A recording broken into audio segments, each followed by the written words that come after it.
I'm sorry my mother didn't marry a carpenter. The troubled life and escape to the US of Stalin's daughter. On the afternoon of Friday, April 21, 1967, a Swissair flight from Geneva landed at John F. Kennedy Airport in New York. When the door opened, a woman dressed in a white jacket began descending the stairs. At the bottom, she stood before a sea of microphones and cameras. After carefully surveying the hundreds of people gathered before her, she smiled sincerely.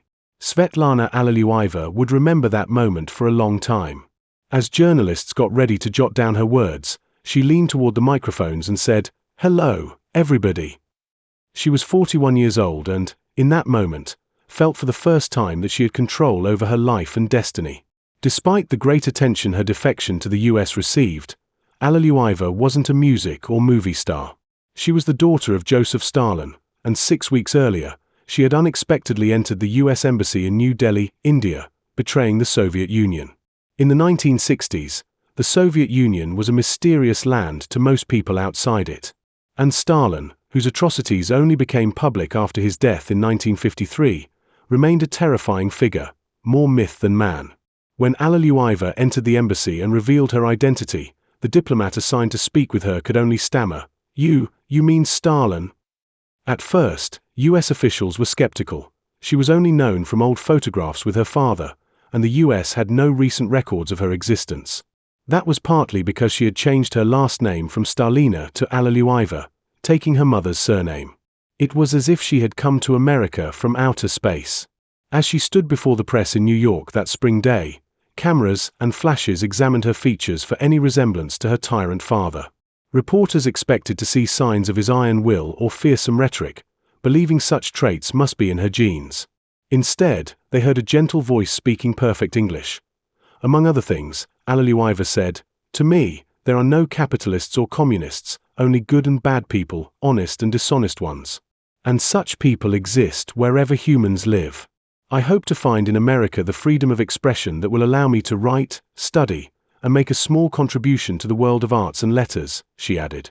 Svetlana had first gone to India to scatter the ashes of her beloved Kunwar Brajesh Singh, an Indian communist whom she met in 1963 when he visited Moscow.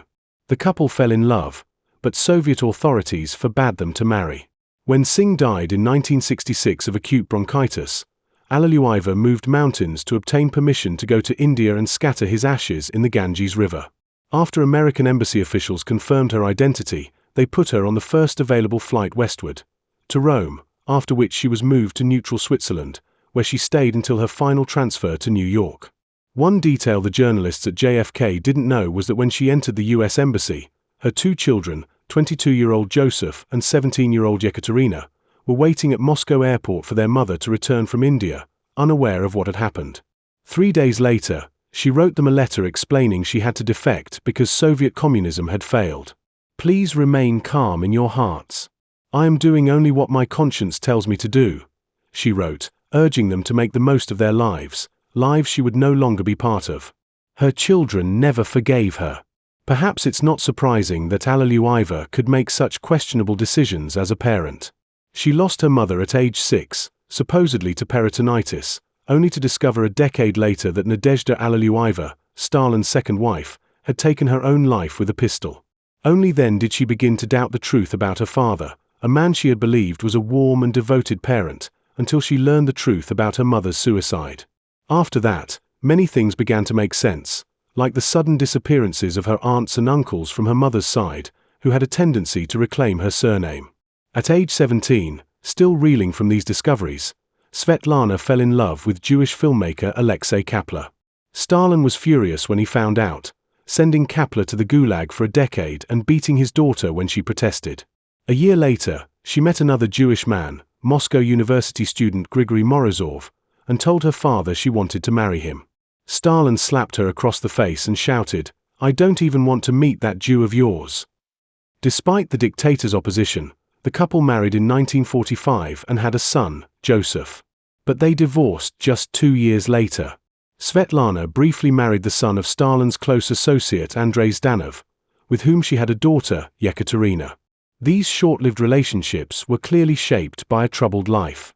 In 1952, Nikita Khrushchev once witnessed Stalin grabbing his daughter by the hair in front of hundreds of guests at a party and forcing her to dance. After moving to the US, Svetlana published her autobiography 20 Letters to a Friend, earning $2.5 million, most of which she donated to charity. She burned her Soviet passport and married architect William Wesley Peters, taking the name Lana Peters and having another daughter, Olga. That marriage ended after just 3 years. She grew increasingly lonely. In 1984, she received what she interpreted as a reconciliatory phone call from her son Joseph.